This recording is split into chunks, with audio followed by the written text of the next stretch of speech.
کیا میرے اوپر، یہ جو مجھے مارنے کی یہ جو کوشش کی گئی، اس کی پہلے آپ کو پتا ہو، اس میں مختلف چیزیں سن رہا ہوں کہ وہ فرینڈلی فائر ہے یا پتہ نہیں کیا ہے. تو میں چاہتا ہوں کہ ڈاکٹر فیصل آپ کو اسکرین پہ پہلے بتا دیں کہ یہ چوٹیں 4 گولیاں مجھے لگی ہیں کدھر لگی، اس کے بعد پھر میں باقی آپ سے بات کروں گا. ڈاکٹر فیصل. السلام علیکم. میں ایکس رے اور ان کے جو کچھ امیجز ہیں ان کے ذریعے سی ٹی اسکین کے امیجز کے ذریعے بتانے کی کوشش کروں گا کہ جو خان صاحب کو چوٹیں آئی ہیں ان کی کیا نوعیت ہے اور وہ ایکس رے اور اسکین میں کس طرح سے نظر آ رہی ہیں. آپ کو سب سے پہلے تو آپ کی توجہ اس طرف دلاتا ہوں جس کی یہاں لکھا ہے رائٹ تھائی. یہ ایکس ریز ہیں دو، اور یہ دونوں جو ہیں یہ دائیں ٹانگ کے ہیں. ٹانگ کا جو اوپر والا حصہ ہوتا ہے یہ سائڈ سے ہے جس کو لیٹرل ویو بولتے ہیں، اور یہ سامنے سے ہے. آپ دیکھ سکتے ہیں کہ یہاں 2 1 اور 2 اور یہ وہی 2 آپ کو 1 اور 2 سامنے سے نظر آ رہے ہیں ٹکڑے یا گولیاں جو ہیں. یہ اگر ہم پھر ٹانگ کے نچلے حصے پہ چلیں تو آپ کو 2 علاوہ اس کے ٹکڑے اور گولیاں نظر آ رہی ہیں، ایک یہ اور ایک یہ دوسری والی. اور آپ نوٹ کریں گے یہ جو دوسرا ہے اس نے ٹبیا کو، یہ جو ہڈی ہے ٹانگ کی نچلی جو اس کو ٹبیا بولتے ہیں، اس کے اوپر اس نے یہاں سے ڈیمیج کیا. اور جب آپ سائیڈ ویو دیکھیں تو واضح طور پہ نظر آتا ہے کہ جہاں اس نے فریکچر کاز کیا ہے یعنی ہڈی کا ٹکڑا اکھیڑا ہے اس سے. پھر یہ جو ہے یہ بائیں سائیڈ ہے، لیفٹ تھائی کے ایکس ریز ہیں. یہاں بھی آپ نوٹ کریں گے کہ یہ چھوٹے چھوٹے کچھ ٹکڑے ہیں جو ایک بلکہ جو پٹالا یہ جو چھوٹی ہڈی ہوتی ہے سامنے گھٹنے کے اس کے بھی ساتھ ہے. یہ نسبتاً چھوٹے تھے اور انہوں نے شکر ہے بائیں سائیڈ کے اوپر کوئی فریکچر کاز نہیں کیا. اچھا، اس کے علاوہ جو ہم آپ کو دکھانا چاہتے ہیں وہ یہ کہ یہ پھر سے دائیں ٹانگ نظر آ رہی ہے اور یہ جو بلٹ ہے یا جو اس کا فریگمنٹ ہے اس کے ساتھ یہ فریکچر ہوا واضح طور کے اوپر نظر آ رہا ہے، یہ دائیں سائیڈ. اچھا، اسی طرح میں جو بہت اہم بات ہے آپ کو دکھانا چاہتا ہوں وہ یہ کہ اس اسکین کے اندر یہ جو آپ کو یہ دائیں ٹانگ ہے اور یہ جو لکیر نظر آ رہی ہے یہ یوں چلتی ہوئی یہ والی، یہ دائیں سائیڈ کی مین جو آرٹری ہوتی ہے شریان ہے یہ وہ ہے. اور اس کے آپ دیکھ سکتے ہیں کہ ادھر اور اس کے بالکل قریب دوسری طرف جو بلٹ کے فریگمنٹس ہیں وہ نظر آ رہے ہیں. اس سے واضح ہوتا ہے کہ یہ جو ہماری مین آرٹری گزر رہی ہوتی ہے شریان گزر رہی ہوتی ہے اس کے کتنے قریب یہ ٹکڑے موجود ہیں. ایکسپلین تو کریں نا. اس کا یہ جو بڑی شریان ہوتی ہے ٹانگ کی، ظاہر ہے اس نے پوری ٹانگ کو بلڈ سپلائی کرنی ہوتی ہے، اس کے ذریعے بہت سارا خون جاتا ہے اور خدا نہ خواستہ اگر اس شریان کو کوئی انجری ہو یا یہ کٹ جائے تو پھر بہت تیزی سے بلیڈنگ ہوتی ہے. اور آپ کو میں نے دکھایا بڑا واضح طور پہ صاف نظر آ رہا ہے کہ یہ اس شریان اس آرٹری کے کتنا قریب یہ ٹکڑے موجود تھے. ان کو نکال دیا گیا سرجری کے ذریعے دائیں طرف سے، اور 4 فریگمنٹ یا ٹکڑے جو ہیں ادھر سے نکالے جا چکے ہیں اور وہ جسے کہتے ہیں ہمارے پاس موجود ہیں. اور بائیں طرف سے کوئی ہمیں ٹکڑا نکالنے کی ضرورت اس لیے نہیں پڑی کہ وہ کسی میجر اسٹرکچر کو ٹچ نہیں کر رہے تھے یا خطرہ نہیں ڈال رہے تھے یا پوٹینشلی خطرہ نہیں ڈال رہے تھے. تو یہ جو 4 فریگمنٹ ہیں ان کی تصاویر بھی آپ کو دکھائی ہیں، اسکینز بھی، اور ان کی جو نوعیت ہے اور ان کا خطرے کی نوعیت ہے وہ بھی آپ کے سامنے میں نے رکھی. بہت شکریہ. جی شکریہ. کون سا کیمرہ جس میں نے بات کی؟ اس میں. جی اچھا جی، اس کے اوپر تو میں بعد میں آتا ہوں کہ یہ جو اٹیک کیا گیا اس کی میں تفصیل آپ کو بعد میں بتاتا ہوں، کیونکہ مجھے ایک دن جانے سے پہلے پتہ چل گیا تھا کہ یا انہوں نے وزیر آباد اور یا گجرات میں پلان کیا ہوا تھا مجھے مارنے کا، اور تو وہ اس کی میں تفصیل آپ کو بعد میں بتاؤں گا.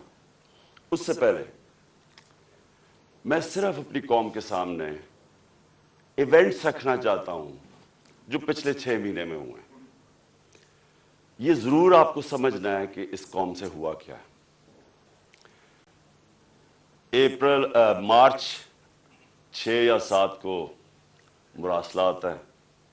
ڈونلڈ لو ایک American under secretary of state حکم کرتا ہے پاکستان امبیسڈر کو، بلکہ اس کو دھمکی دیتا ہے کہ اگر عمران خان کو نہ ہٹایا تو پاکستان کو مشکلات کا سامنا کرنا پڑے گا، اور اگر ہٹا دیا تو سب کچھ ٹھیک ہو جائے گا.